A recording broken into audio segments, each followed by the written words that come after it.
So we decided to get together and just do ladies versus superheroes because, like, why is that a podcast concept not created yet? Is my question, I guess. So, with me today is my co-host May. May is on British time, so I'm recording this in the afternoon and she's recording this at night, and it's weird. It's Very fine. dark outside. It's fine. I mean, it's very dark out here too. Like, I'm recording it while there's a rainstorm happening, but that's great. Atmospheric There you go. for a very dark and brooding superhero movie. I know.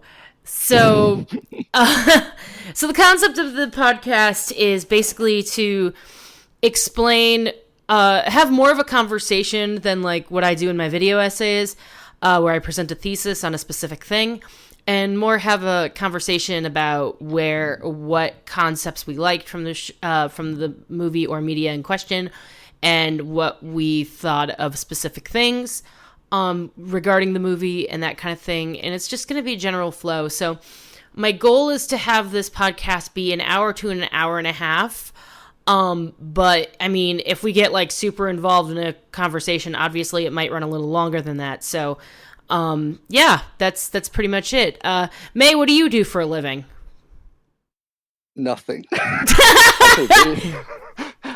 I play video games. It doesn't matter what I do for money. That's not important. I Right. just, I make tea, basically. I mean, I'm English, so That's fair. I mean, English people are known for making tea. I make it very well. I'm very good at it.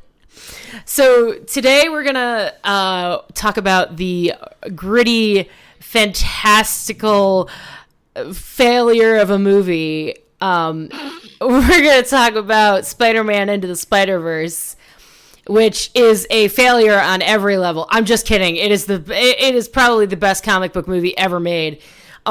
Which is weird because friggin' Sony made it, and Well, that's weird to me. yeah, it's strange after a line of failures, A line of Strange. failures. a line of Spider-Man failures, to then suddenly, I don't know. I don't know. I might not have been plugged in. It seemed to come out of nowhere for me. Like, I don't know how much buzz there was around it before it came out, I'm not sure but exactly. like everyone was so focused on Homecoming and Spider-Man's in the MCU. It's the best thing ever. That Sony seemed to come out and just be, well, how about this though? But what if? But what if this? But what if this? Okay, so yeah, actually I was looking it up earlier, and the funny thing about this was not even the fact that Sony is like the one who made this happen, but the crap that they've done before is just kind of weird to me because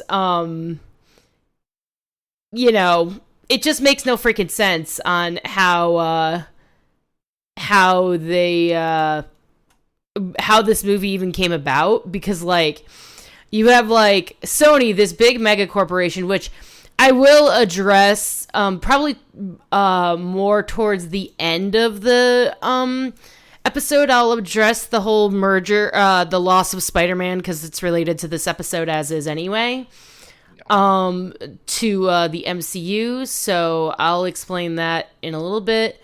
The success of this definitely has a connection to it, I think. Yeah, so like, okay, here's the thing. So I did a quick Wikipedia search. Okay, Sony Pictures Animation, which made this movie, had the following credentials. And I say credentials in quotes because I don't consider these credentials, okay? I remember it now. Open season, Okay. the Smurfs, Mm. Hotel Transylvania I heard is good for kids, so like, okay, I guess. I don't like them, but Okay, my favorite one that they literally had, the Emoji Movie, beautiful. and then This is Into the Spider-Verse.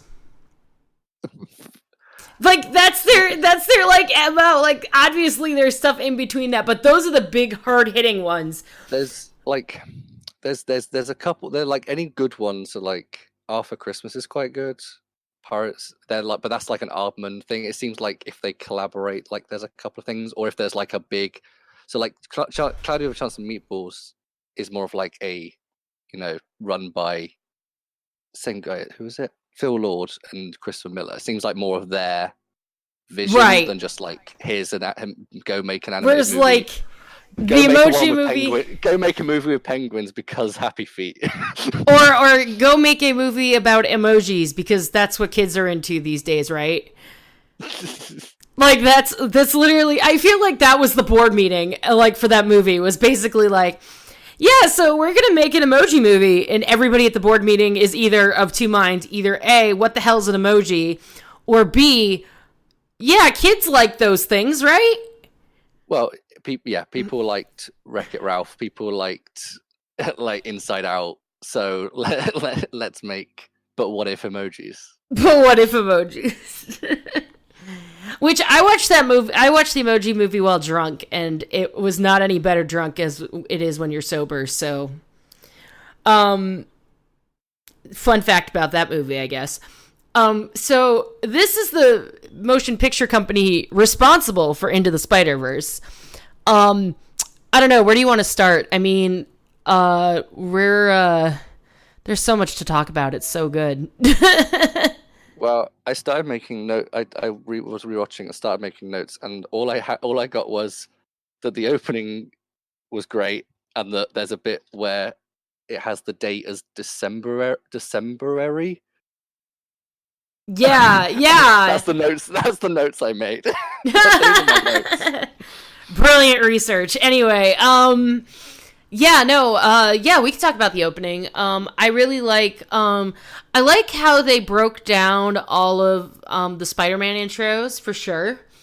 And like how they were like, hey, we're going to do this one more time. And everybody's like, okay. And then they do it.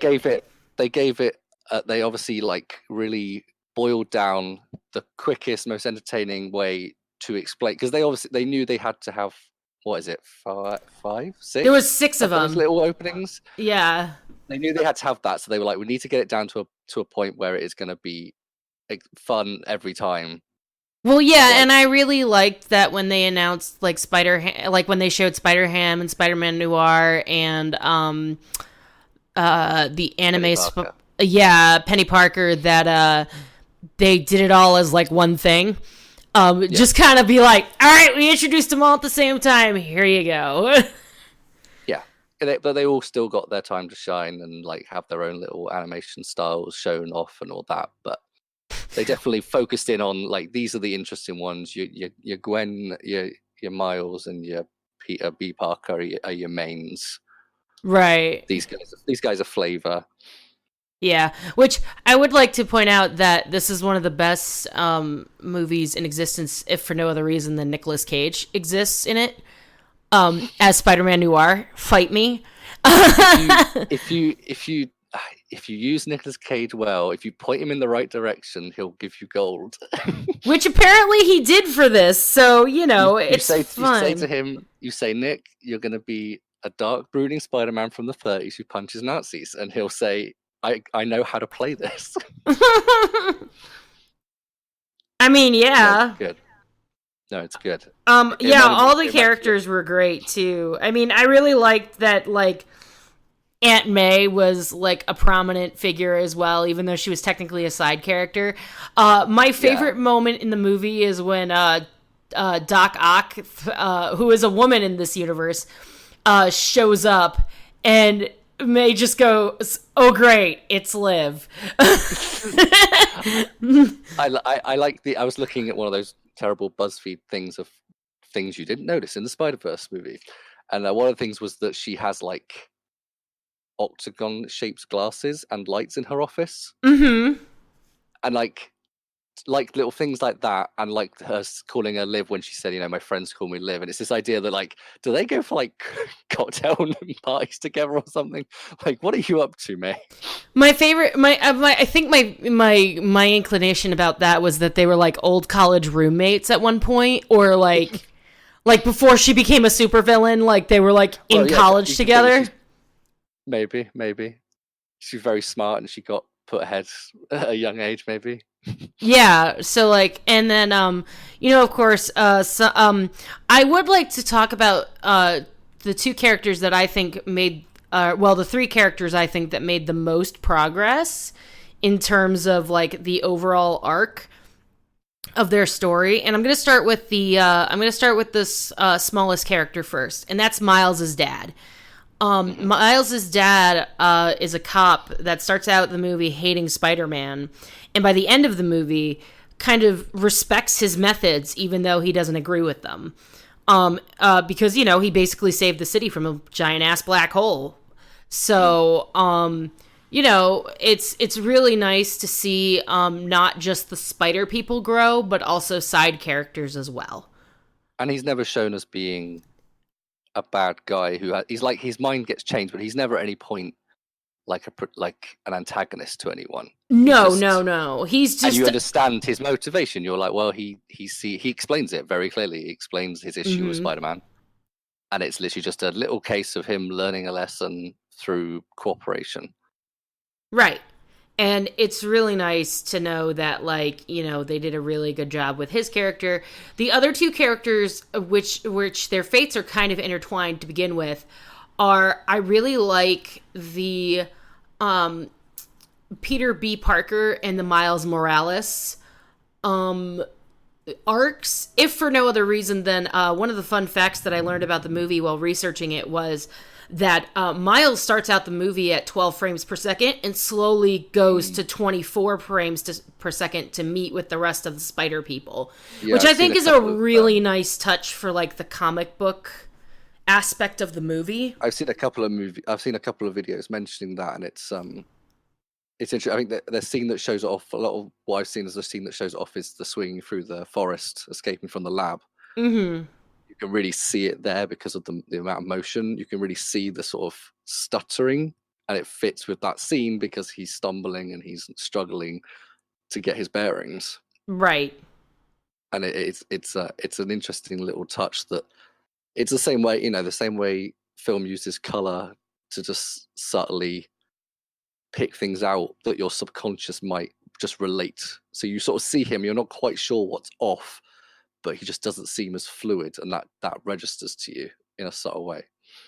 Right, exactly. And like the other thing is that I really like that he has a crisis of faith, and he doesn't automatically become Spider-Man like immediately after the death of his universe's Peter Parker.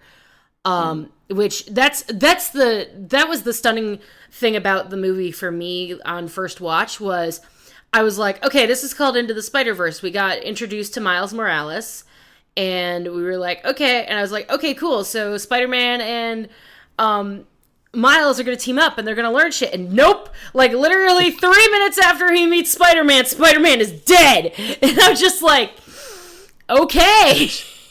Yeah, it's sort of showing you like this is the perfect option of like he's going to get taught by the best. Well, Gwen's probably the best, but he's going to get taught by the best version that he could of Peter Parker's Spider-Man.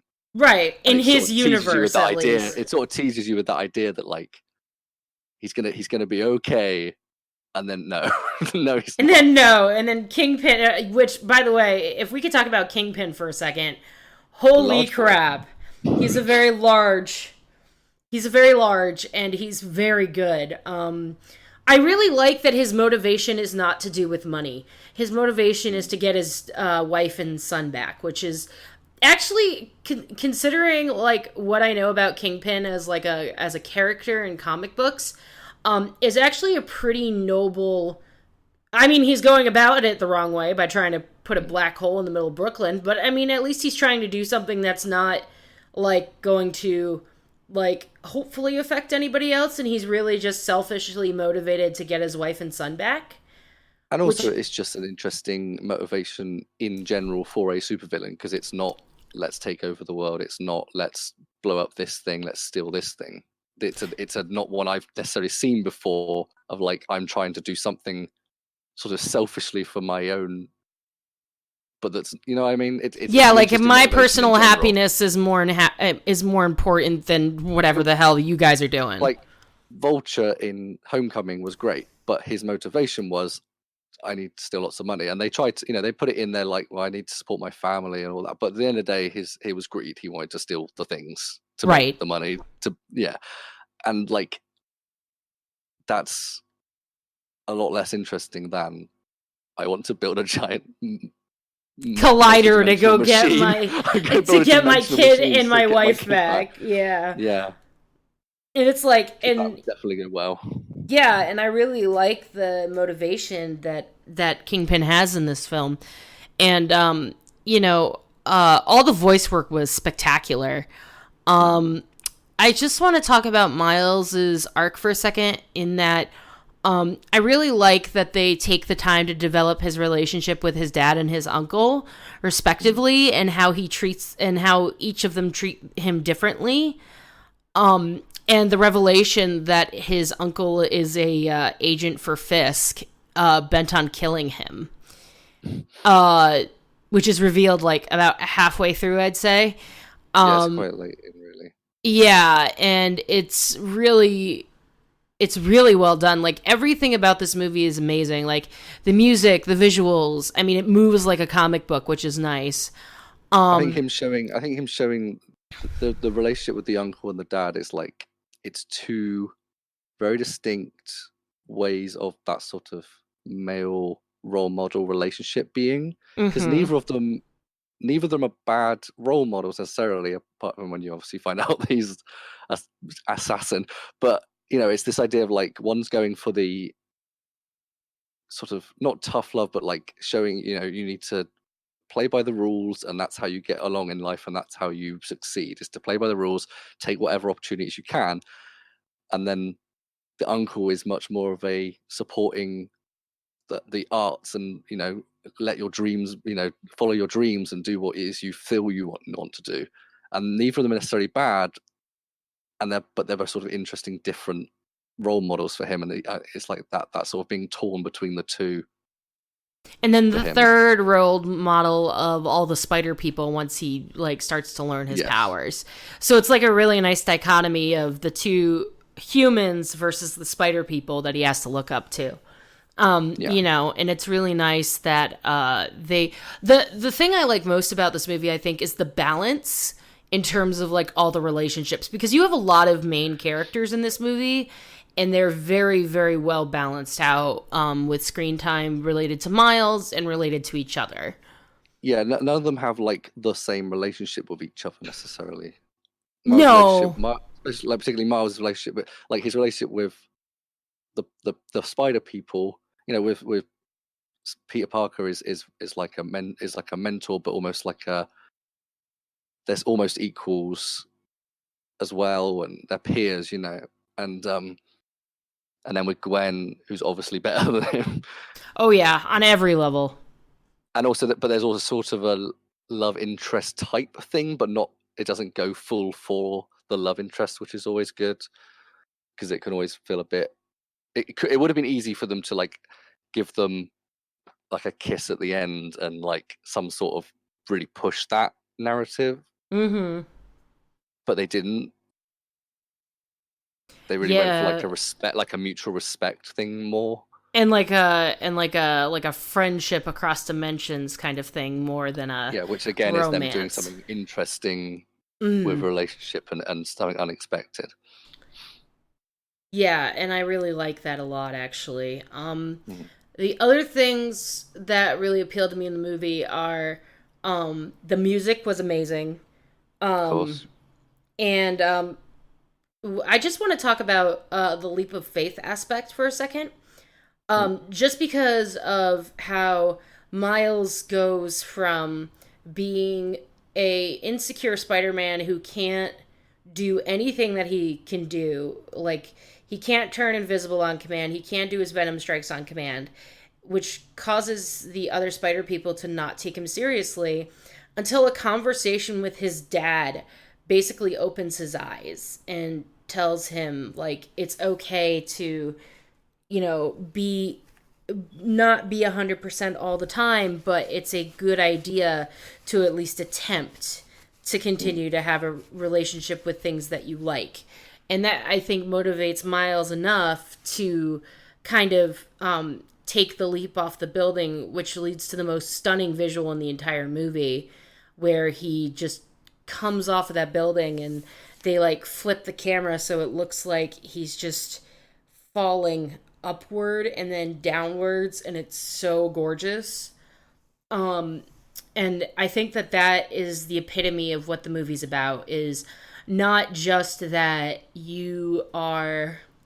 that anyone can wear the mask, but of all the people qualified to wear the mask, including ordinary humans, Miles understands it better than most. Does that make sense?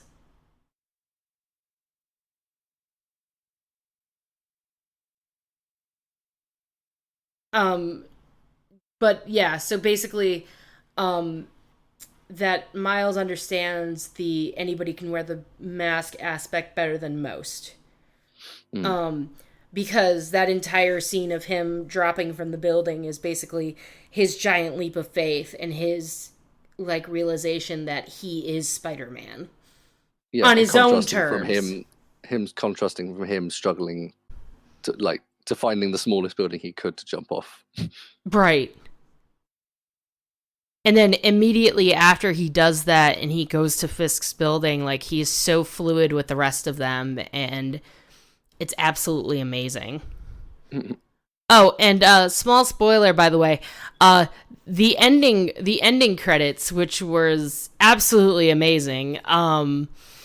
I really liked the ending credits with Spider-Man 2099 going back to Earth 67. That was like my favorite thing about that. It was great. A lot of lot of things for the nerds.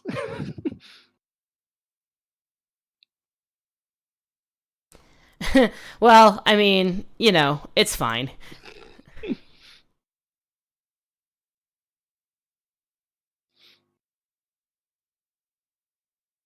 Yeah, but I think that like this movie as a whole is just a masterpiece of great filmmaking, and it still boggles my mind that Sony, who, I mean, I'm not going to say that Spider-Man films have always been terrible, but like the Raimi franchise 1 and 2 were really good, 3 was like and then Amazing Spider-Man, I only saw the first one, and the second one I'll never see. Yeah, Um, it's poopy garbage. Yeah, and then like the MCU Spider-Man films were awesome, except I haven't seen Far From Home, but I hear really good things. But I haven't seen Venom yet, and I haven't seen the Far From Home movie yet. So, like, Into the Spider Same. Verse is really like my moniker of what makes a really good Spider-Man film. Because it's bright and it's color. It understands the character and the Mm-hmm. sort of fun of it. It's not the Raimi ones were like camp,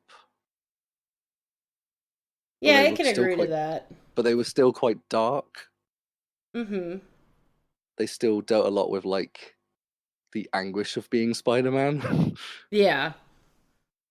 Whereas this is like accepting that you're Spider-Man and like having fun with it. The first Peter in that opening, he talks about how much he just loves being Spider-Man, how great it is being Spider-Man Mm-hmm.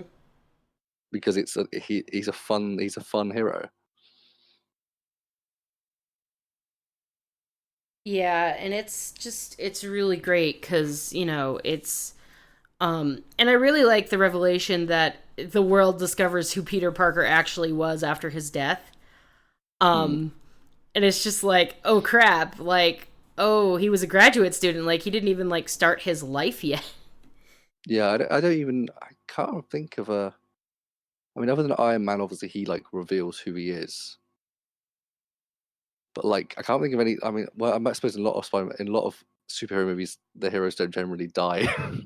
Well, yeah, and like the only really big revelation in terms of a superhero so far in like media that I would say is probably at the end of Iron Man 1 when they Mm. when he says I'm Iron Man. Like, there's Um like I don't feel like anyone deals with the fact that Bruce Wayne was Batman at the end of Dark Knight Rises. Like, no, not really, no. and it's an interesting thing to think of him as just a guy, a local guy who was just trying to do his best. Yeah, I really like the mentality of that, and I also like the mentality of not everything can be solved on your own. Like sometimes you do need a team to help you. Mm. Yeah, Like they were working very much as a team as well. It was very much they were all using their skills together right. rather than just sort of having their own little bits here and there showing off their. Although they did have that as well, but you know, there was lots of teamwork moments that's good to see and that kind of thing. I will say some of the one-liners were really good, specifically when Spider-Man Noir is introduced and Peter B. Parker goes, "Where's that wind coming from? We're in a basement." Like it's the little things like that where they pay attention to details like that that really make it like really above every Spider-Man film, I think. Yeah, it's pointing out it's pointing out things that the audience are noticing and notice in films. It's like, you know, it's like when Deadpool pointed out the superhero landing, and it's like little things like, oh yeah, I had noticed that. Why is Right. there always wind? Why are there always doves flying in slow motion in John Woo films? You know, little sort of things that you notice. Yeah, and it's always nice to see um like and the color palettes are just great. Like even though Miles's suit is black, it still has a color to it. Like it's Mm, not like a draining black. It's more like a it's like a bright black, I think. it's not. It pops. It's not. It's not. Yeah. Um, yeah, it's not blending into the city, the darkness of the city. It's not. It's not like he's not Batman brooding on a rooftop. It pops, and you got the little flashes of red and white and the shorts. The shorts. My god, the shorts. And the other thing that I really like about this movie, for the most part, there's really nothing wrong with it in terms of like overt problems. Mm, I mean, there's like a little like obviously some of the stuff is like some of the one-liners were a little cheesy, but like I expect that from Spider-Man. yeah, they can't always hit, Right, exactly. So, and it moves at such a pace. I mean, I didn't. It's 2 hours long, and I didn't really think about that. yeah, I didn't feel like it was a 2-hour film. It's like when you watch The Avengers and you're like, oh shit, that was 2.5 hours? What? Mm. Like, I And like superhero movies that do that, that basically contort your sense of time. oh yeah, any movie that can do that is great because Yeah, it's got such a pace to it. They know that the scenes are so tight, they're so locked down. There's no wasted time, but at the same time, it doesn't feel rushed. It's right. I mean, just that's down to editing and that sort of thing as well, which is masterful. Yeah, I mean, everything about this film is just so good and like it's really difficult for me to figure out like a real criticism of this movie because of how like and I've seen this movie a lot and Mm. I still like even I mean, everybody has a balanced amount of screen time appropriate for their character. The color is just amazing. Yeah, so I mean, there's like a lot going on, but it all works together and it's great. As far as an origin story movie goes, I struggle to think of any better really. I'd say if it wasn't, I'd say Iron Man is probably up there in like at least the top 3 origin stories. Hmm. with like Shazam and whatnot, but like as a multi story of like a bunch of superheroes getting together and stopping a master villain, But this is yeah, probably the best story. I think it also gets points over Iron Man and Shazam because it's, for those, there was a novelty of like, this is the first time you've seen Iron Man on screen, this is the first time you've seen Shazam on screen. But also that extra power of having it be a character that we've seen so much and so recently, Right. to be able to be a great origin story for. I mean, I know obviously Miles isn't a character, but Spider-Man is a character we've seen, Right, exactly. and yeah, I can't think of anything wrong with it either. Really, it feels like Spider-Man. Yeah. It looks like Spider-Man. It's got watching it makes you want to play the game again. Yeah, that's fair. They've just got the movement. There's something about them. There's something about Spider-Man's movement that you can't really catch in live action. That you can do an animation like that You because can it's do so it. You can do an fluid. animation. There's just a weightlessness that you struggle to. If you make a character that looks lifelike weightless, it looks fake. But Yeah. you can bend the physics. There's like I don't know if you watched the bonus features where they talked about the city and how all the buildings are like angled in. If you actually like zoom out, all the buildings are at like a weird angle just to make it look different. Right. And that's something you don't notice because it's stylized and because it's animated. And I don't there's think just that's something about. necessarily a bad thing though, because like Oh no. I think that part of the appeal of it is because of the stylization that you feel like you're more into a Spider-Man's universe rather than Spider-Man being injected into yours. Mm. Yeah, you see Spider-Man, as great as they can look swinging around, it has to have weight. Whereas this, you feel like they don't necessarily have to have. They can play with that weight, and they can play with that space, and they can play with the physics of it a lot Right. more. And it just gives you that real sense of that movement, like off the page. Yeah. Speaking of off the page, um you obviously know that Tom Holland has been put back with Sony. Mm-hmm. A lot of people They've are adopted him. they've adopted him. Well, when your dad dies, I get it. Um, uh, God, that was in poor taste. I'm sorry. It's not real. um, yeah, no, I was gonna say, uh, obviously we know that Spider-Man's going back to Sony. So what do we think that means for the MCU and for Sony itself? My speculation is they're probably going to finally do a Maximum Carnage movie with Tom Holland and Tom Hardy as Venom, which would be awesome. See, I because I haven't seen the Venom movie, I don't understand how Venom works without Spider-Man. So I don't know how easily he would be able to be slipped into it. Yeah, I'm not sure about that either. I don't know. But I don't know what they did to it to make it work without Spider-Man. well, it sounds like we're gonna have to watch that at some point for this podcast. I mean, I definitely need an excuse to watch it because I'm not going to watch it on my own time. That's fair. No, I was thinking, okay, and then, okay, so if that's the case, like, obviously we know that Sony can't really, has a poor track record when it comes to Spider-Man, because, like, Spider-Man 1 and 2 were really good. Spider-Man 3 was, like, eh. Amazing Spider-Man 1 was, like, also eh. Amazing Spider-Man 2 was apparently poop. And Amazing Spider-Man 3 never got written. And then Venom is a thing that exists that I have not seen yet.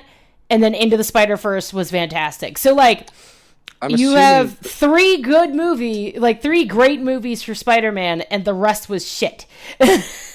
I'm assuming they can't use, like, they're not going to be able to carry on from, like, the Marvel Spider-Man movies, right?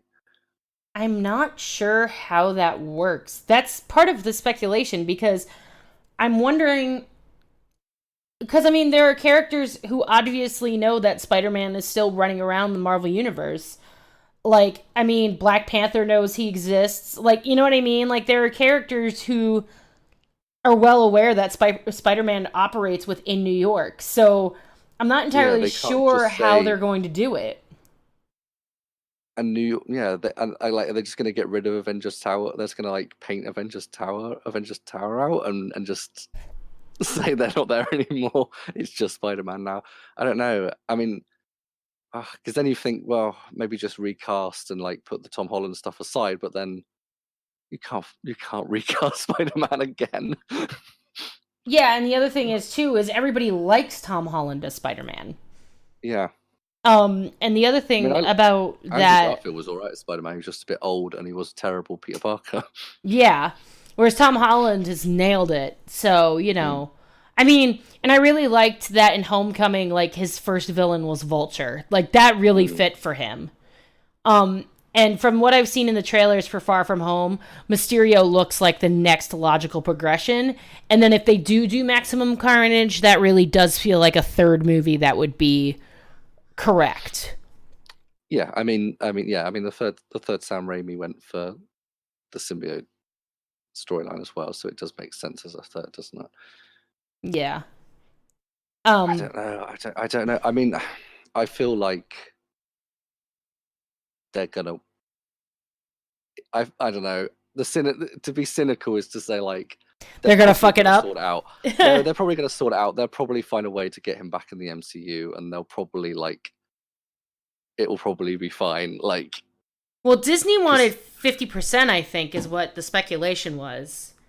yeah, And I'm like, yeah, and that kind of reaches into the late stage capitalism where like, company like here's and I'm like of two minds. Like so I can separate a person or a company from their product.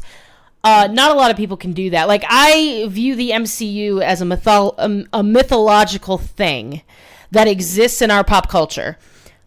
I know that Disney and Marvel is responsible for that, and Disney bought Marvel, and I understand all of that. But when I'm watching the Marvel Cinematic Universe, I'm not thinking about, oh God, the mouse owns this. How are they going to mess it up? Because they're generally hands off when it comes to Marvel and Star Wars. Because they know that the product can make them money no matter what they do with it. So, it's really refreshing to see a company like Disney be like, yo, I'm going to acquire Star Wars. Yo, I'm going to acquire Marvel.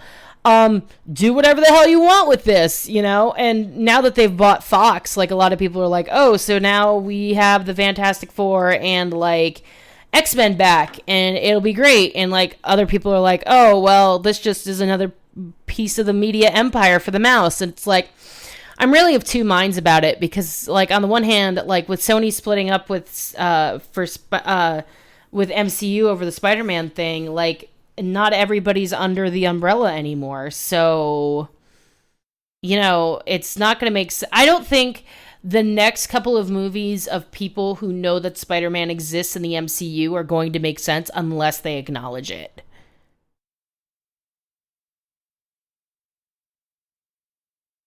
And like they have to acknowledge it at least at the very least that um the that Spider-Man is no longer in the MCU. mm. Cuz if they don't, like, he was a very prominent figure in Infinity War and in Endgame. Well, not so much Endgame, but he was there for the final fight. Are they allowed to sort of say, "Oh, it's a shame Peter died," I mean, they could potentially do that. or just say he's decided not to be a superhero anymore because he's sad about Tony? End of. Bye bye. Yeah, I mean, or the other thing they could do is like he screwed off to another dimension, whatever, Like, it's a bunch of, they could come up with a whole fucked up, like, thing where they could be like, yeah, that's fine, and then be done with it. You know what I mean? Yeah, I saw Endgame. They've got writers that come up with mad shit. Yeah, and it's just, like, a whole thing because, you gotta think about it from the problem with making a movie of the, like, on the Marvel Cinematic Universe scale is that you have to be okay with the fact that there is going to be people who disagree, and you're going to, and that's part of the reason why I'm okay with Kevin Feige like still being in charge, because he, even though like some of the directors choices have been kind of like meh. I'm looking at you, Endgame and Infinity War. I will say the overall arcs of Iron Man and Captain America have come to full circle.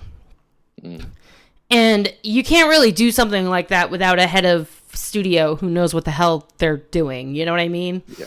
Yeah. So, I mean, it sucks that Spider-Man is no longer part of it, but I mean, who knows? Maybe in a couple of years, like, Sony will realize their mistake and, like, give Spider-Man back. Who knows? Yeah, or try and just sell him straight up to them. Yeah, that might be a thing. Put the money where the mouth is. I don't know. And they've got X-Men as well, haven't they? Sony. No, Fox. No, that's Fox. Fox has X-Men and Fantastic Four, I think. Yes. Have Marvel tried to? Are they trying to get them as well? Are they leaving them to their own? I'm not sure. Like, a lot of people are speculating if we're finally going to get a Doom that actually is not freaking stupid, but, I mean, who knows how that's going to work, I guess. I don't know. Spider-Man is. I mean, he was the big one, right? He's always been. Yeah, when you think Marvel, you don't really think, like, Marvel's, like, whole thing has always been, like, the biggest Marvel selling points have always been X-Men and Spider-Man. Yeah, and Stan Lee. Yeah. But, like, that's really it. They're, like, yeah. I mean, it's great that they, like, made Iron Man and Captain America and Thor, like, part of, and Hulk, like, part of the mythos, like, that now is, like, ingrained in our brains and stuff. But, I mean, before the MCU existed, most people who thought about Marvel usually thought about X-Men or Spider-Man, because those were, like, some of the most popular titles. Because, you know, you had Clone Saga, you had Sinister Six with Spider-Man, and then with X-Men you had, like, Apocalypse and Dark Phoenix. Yeah.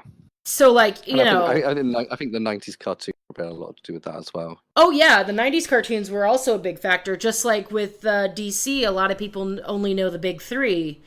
Batman, Superman, and Wonder Woman. And then, like, you know, Wonder Woman became a more recent cultural phenomenon because of the movie. But she's been there almost as long as Superman and Batman have. So, you know, and the fact that it took her that long to get a silver screen movie is kind of a travesty. But that's a debate for another time, I think. But yeah, I think that Spider-Man was done a lot of justice with this movie. Not just because of the amount of spider people in it, but also because they were all true to their character. Yeah. And the world and the villains, even though they had, like, slightly different takes on them. And it's a very good it's very pure Spider-Man, and there's nothing really wrong with it. Yeah, and no. That's a rare thing to say about any movie, let alone a superhero movie. Like, if we can get a video game movie that has that kind of quality, please. God, I hope so. Okay, so what are we doing next month is the question. I mean, it's probably do a DC, right? Yeah, we can alternate Marvel versus DC, and then every so often throw a third tier from something like Spawn or whatever. I don't want to watch the new Hellboy movie. I'm actually doing that for an October episode, so I will not want to watch that anytime soon. But for September, I think, I don't know. Let's see if there was anybody like, I want to see if there was, like, a superhero invented in, like, September or something, just so that, and if they have a movie, like, that would be pretty awesome, I think. Um, Superhero. Whoops. I can type. Shut up.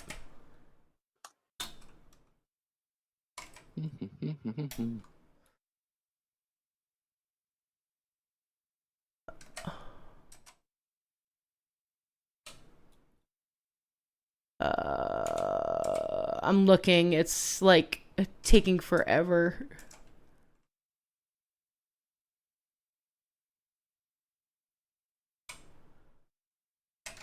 Okay, let's see here. Hmm.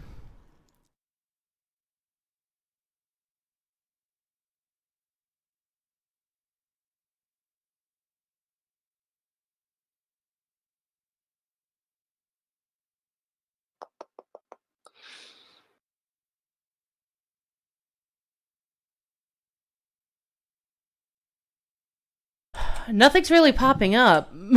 yeah. Wonder Woman's first appearance was October 1941. Oh, okay. And Aquaman was November. My beloved Aquaman. Really? That's your beloved Aquaman? I love that movie so much. Hmm.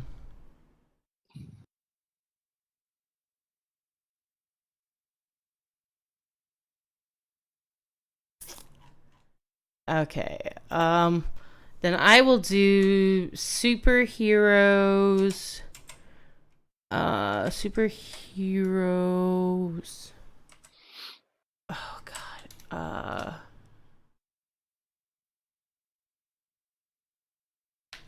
I'd say superheroes. I feel like we should have done like a lot more research on this before we started, but whatever.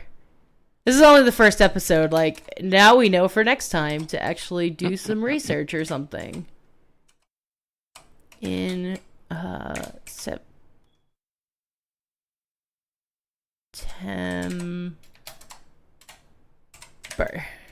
Here we go. Oh, here we go. List of superhero debuts. Okay. Oh shit, I think I found it. What? Watchmen came out in September 1986. Oh my God. Are you freaking serious? Oh, jeez. Well, I want to see if there's anybody else too, because I mean, we could do Watchmen, but I just want to see what else there is so that I don't feel like, oh my God, I don't think I can like function right now. Oh God, I don't think I could handle the Superboy movie right now. um, that would be a wholly terrible thing, an endeavor that I do not want to deal with. Um, yeah, it looks like yeah, see, X-Men and the Avengers premiered in September as well, but those are Marvel. Um, yeah, like Falcon and all that nonsense. And then let's see here. That's a Marvel character. That's also a Marvel character. God. What is it with Marvel and being weird? Uh those are both Marvel. uh yeah, she don't have a movie, so that's a problem. Uh let's see here. Yeah, it kind of looks like the only one that's like really available is Watchmen. So I guess we're doing Watchmen next time. It's up to you. I mean, it doesn't have to be something that came out in September. The next. Well, I'd say that like we started with a really good movie. Let's jump on the bandwagon of a very controversial movie because some people find it highly controversial because of the ending. Oh, Um, yeah, that's true. because it's not true to the ending of the comic. So like a lot of people are like blurg, and I'm just like, okay. The ending of the comics was trash garbage. It doesn't matter. Them's fighting words on the internet, I think. Yeah, so we'll reconvene next month after watching Watchmen. Which But who watched The Watchmen? I mean, I was gonna say the answer to who watches The Watchmen is basically us. So I think that's about it. And I think we'll do this once a month until, it takes off, I guess. I don't know. I'm not that popular on the internet. Until we make something listenable. Yeah, that's fair. It's just a couple of people just, ranting about superhero films. It's fine. None of that on the internet. No, never. Are you kidding? Okay, so I think that we thoroughly investigated Into the Spider-Verse. Okay, so at the end of this episode, I want to do two things. So obviously we're going to do Watchmen for the next episode, but I want to rate Spider-Verse on a scale of 1 to 10. Mm-hmm. So what do you think on the scale of 1 to 10?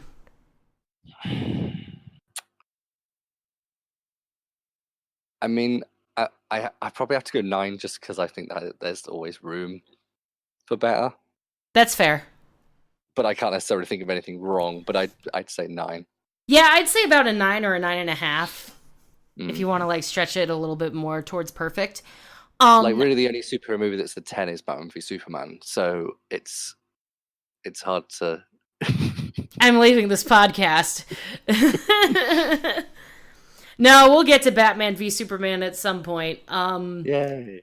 It'll probably not be till like November or January since we decided to do Marvel DC and we decided on Watchmen. So. Oh, good. November for my birthday. Okay, I guess we'll do Batman v Superman for November for your birthday.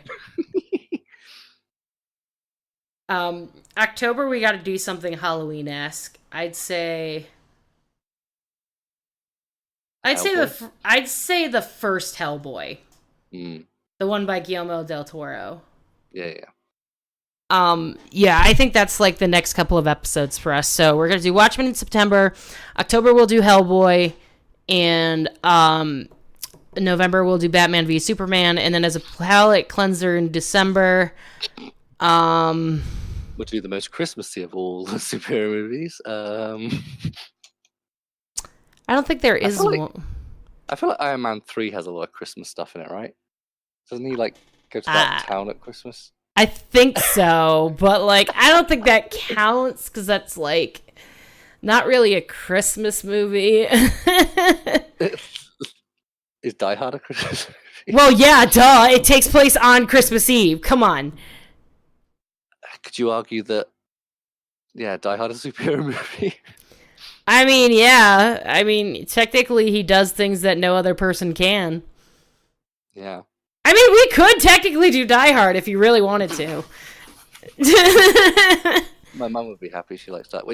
Frozen could be a superhero movie.